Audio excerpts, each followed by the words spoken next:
और इस वक्त की सबसे बड़ी खबर यह है कि अमेरिका और ईरान के बीच तनाव कम होने के संकेत मिल रहे हैं। डोनाल्ड ट्रंप ने कहा है कि युद्ध अब खत्म होने के बेहद करीब है। वहीं ईरान ने बातचीत के जरिए समाधान की बात कही है और रूस ने यूरेनियम संभालने का प्रस्ताव रखा है। लेकिन हॉर्मुज स्ट्रेट में हालात तनावपूर्ण बने हुए हैं। आइए आपको ताज़ा घटनाक्रम से जुड़ी एक रिपोर्ट दिखाते हैं और फिर इस पर अपने विशेषज्ञ मेहमान से हम चर्चा करेंगे।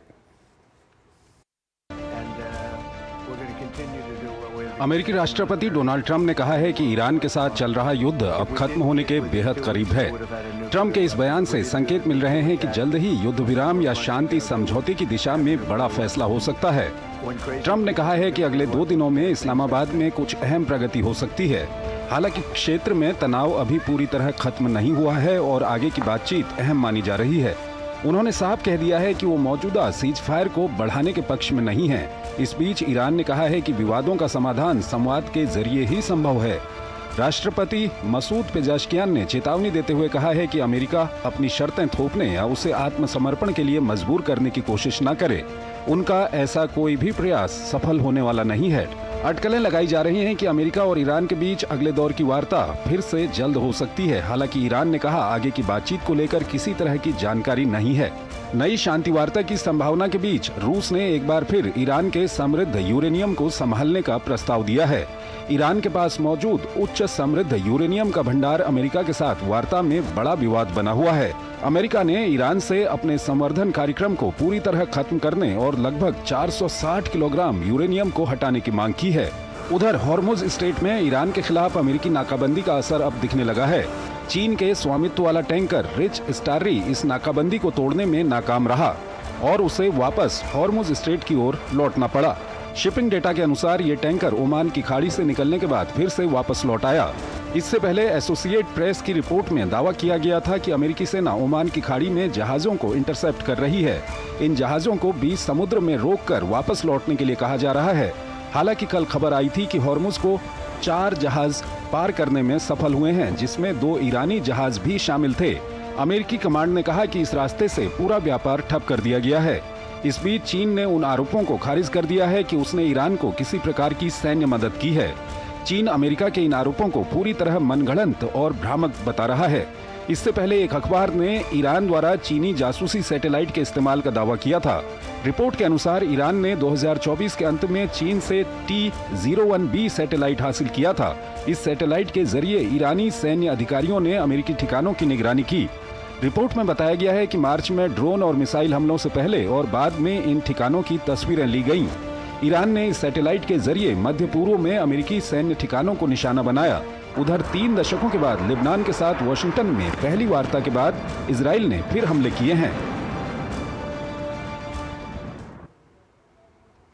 और ताज़ा घटनाक्रम पर बातचीत के लिए हमारे साथ जुड़े हुए हैं SR Tayal, farmer senior diplomat हैं, विदेशी मामलों के जानकार हैं। उनसे हम बातचीत करेंगे।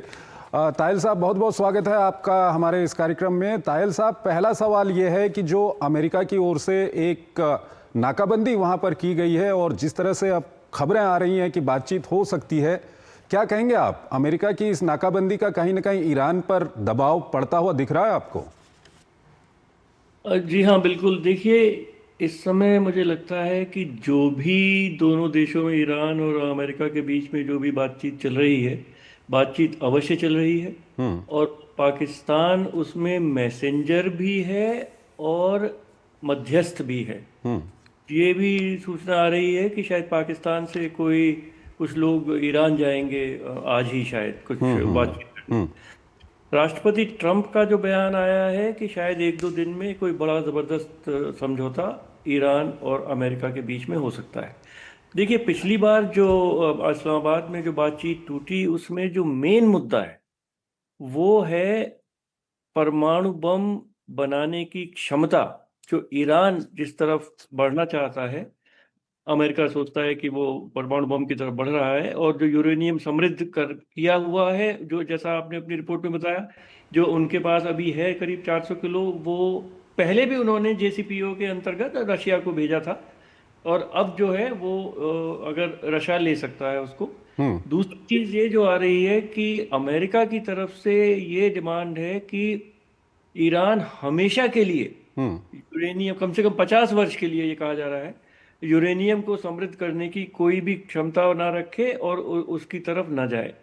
देखिए, कोई भी देश जो सॉवरेन है, जो डेमोक्रेट जो है, वो इस तरह की कंडीशन को नहीं मानेगा। ईरान नॉन प्रोलिफरेशन ट्रीटी में उसने सिग्नेचर किए हुए हैं, उसमें 3%, 3.4% तक यूरेनियम एनरिचमेंट का अलाउड है। तो ईरान इस बात को नहीं मानेगा।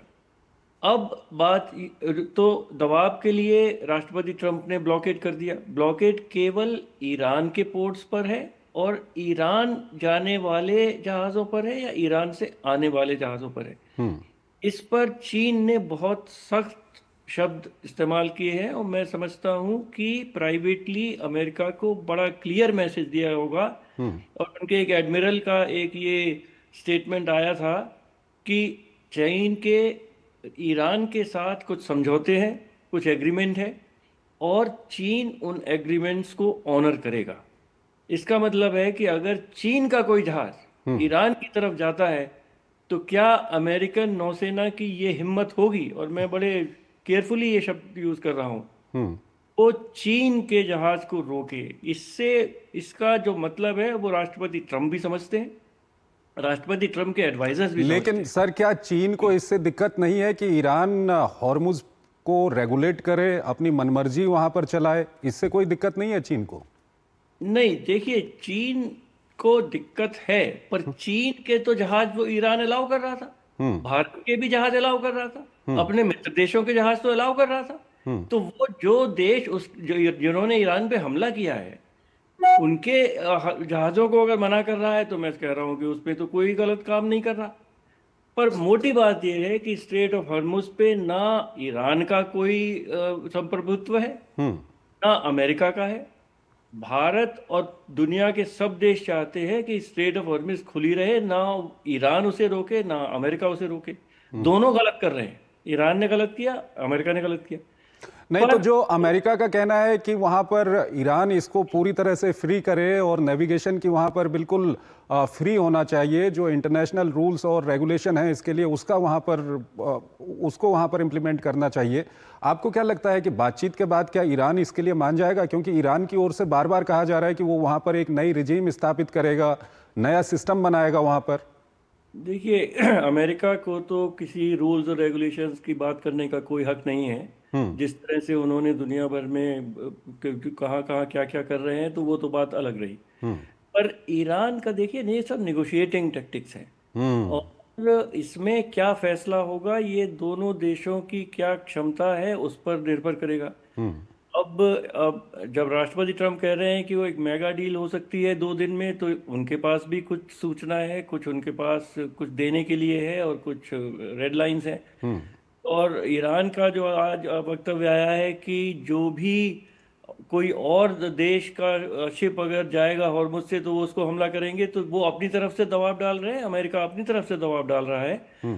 जो मेन मुद्दा है, मैं समझता हूं कि कंपेंसेशन का नहीं है, लेबनान का भी नहीं है। मेन मुद्दा है कि जो यूरेनियम का समृद्धिकरण है, एनरिचमेंट है, उस पर कोई फैसला होता है। जो ईरान ने कहा है कि वो 5 वर्ष नहीं करेगा, अमेरिका का कह रहा है सर कि थोड़ा सा हमारे पास वक्त कम है। जो यूरेनियम के इनरिचमेंट को लेकर के जो अभी खबरें आ रही हैं, कितनी सही हैं कितनी गलत है वो हम नहीं कह सकते, लेकिन ये कहा जा रहा है कि कहीं ना कहीं उसको डिग्रेड करने के लिए ईरान तैयार है, उसको ब्लेंड करके उसको डिग्रेड करने के लिए तैयार है।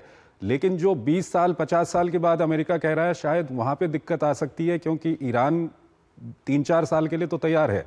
सर जल्दी से आप इस पे कमेंट कर दीजिए। जी, वो शायद ऐसा खबर आ रही है कि 5 साल के लिए तैयार है। तो ये सब नेगोशिएशंस की बातें हैं और हो सकता है कुछ फैसला हो जाए, पर दबाव अमेरिका के ऊपर भी है, ईरान के ऊपर तो बहुत है ही। पर अमेरिका भी, मेरे ख्याल विचार है कि इस लड़ाई को राष्ट्रपति ट्रंप जल्दी से जल्दी खत्म करना चाहते हैं और इस उलझन से निकलना चाहते हैं। ठीक है सर। सर हमारे साथ बने रहिएगा, एक और महत्वपूर्ण खबर है उस पर आपसे बातचीत करेंगे, लेकिन यहाँ पर हमको एक छोटा सा ब्रेक लेना है, एक छोटा सा ब्रेक।